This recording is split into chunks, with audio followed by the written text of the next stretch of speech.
Magandang araw mga kaibigan.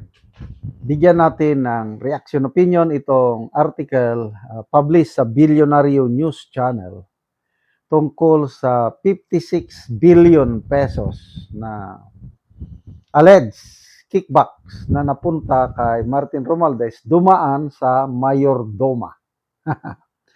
From Mayordoma, ito ang title. From Mayordoma to alleged money courier, Ombudsman names Romualdez aide Jose Serino in 56 billion case.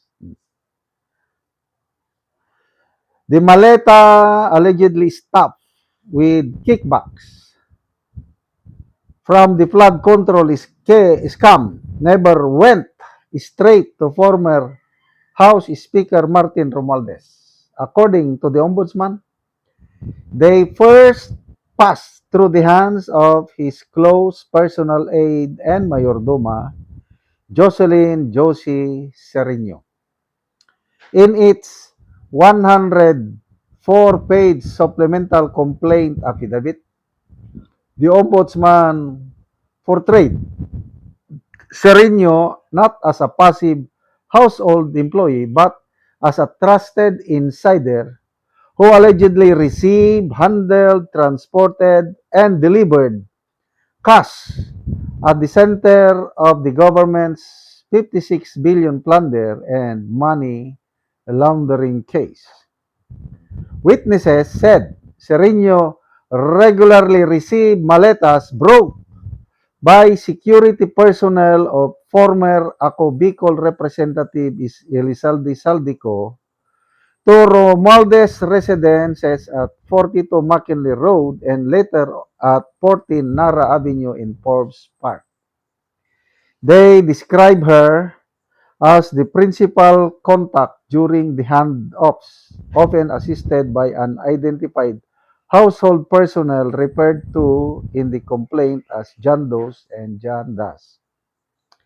The Ombudsman cited several deliveries allegedly made while Romualdez served as House Speaker from 2022 to 2025. In September of 2022, witnesses said 10 large maletas were transported from Saldico, Valle Verde residence to 42 McKinley and received by Sereno and other household staff. Based on the complaint estimate of 50 million to 70 million per large suitcase, the shipment could have contained 500 million to 700 million. Another 28 maletas were allegedly delivered to 42 McKinley in December of 2022 and again received by Serino. The complaint did not specify their sizes or estimate how much money they contained.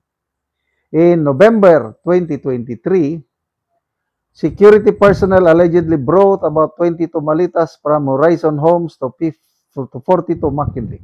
A month later, another delivery involved. So, ganun din. Witnesses said they later heard Saldico aides discussing the amount delivered as 1.1 billion. By mid-November of 2024, so ito na po, yung itong mga witnesses na sinasabi dito sa complaint affidavit sa Ombudsman, ang alam ko, ito na yung mga statements ng mga brave Marines. Kasi, ang sabi ni Attorney Baligod, may 8 daw na among the brave 18, may 8 na tinawag ng Ombudsman in interview, kinunan ng individual affidavit, at lahat yung 8 na yon considered as credible witnesses. So baka itong 8 credible witnesses, baka yung individual affidavits nila, yun na yung basihan, kaya nasampahan si Romo, nandun na yung supplemental affidavit. But then, for preliminary investigation pa lang ito. So, ang nakikita natin dito, ang nakikita ko yung kahalagaan ng testimony ng Brave 18 Marines. At least, ang Ombudsman, binibigyan ng halaga ang testimony ng Brave 18 Marines. So, kumusta na ngayon yung mga senador? Wag na nating pangalanan. Yung mga senador na tinawag ang Brave 18 na mga kargadores. Ano pa? Mga bodyguards, sinungaling, lacking in credibility, kung ano-anong pinagsasabi laban sa Brave 18 Marines. Ay ito na ngayon. Gamit na gamit ang kanilang testimonya para masampahan, sana nga, masampahan ng kasong plunder si Romualdez. Sana nga, kasi sa ngayon alanganin pa. Puros salita pa lang ito. Puros malapit na. Oh? Anong sabi ni Ombudsman? We are close to filing. Sabi naman ng Pangulo, masakit isipin yung pahayag ng Ombudsman na malapit nang masampahan ng patong-patong na kaso ang dating speaker.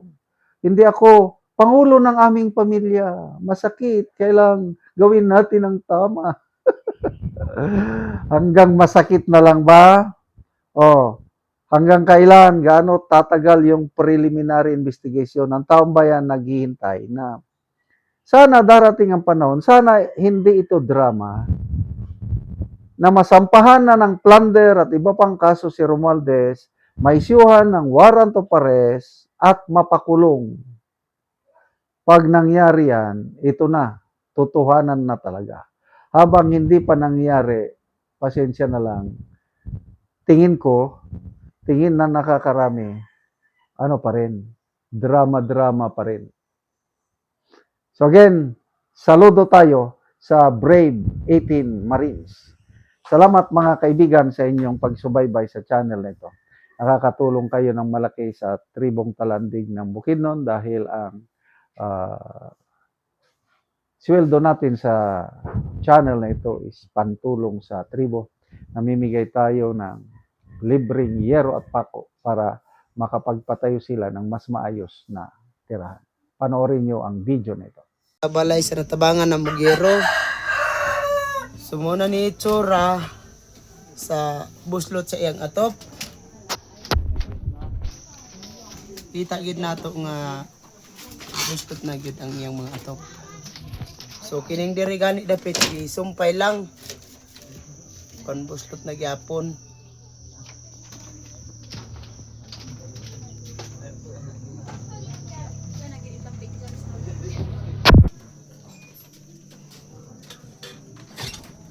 So mga dagko na gid ang buslot sa iyang atop. So karon mag-atop na ni sa gitagaan sa gihatag na mga heroes mapulian na ni karon iyang atop nga buslot na gid kaayo. Ug karon mao na ni ang hero nga among gihatag nga iatop nila karon.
salamat sa Ginoo kay sa mga nagtabang sa mga tao.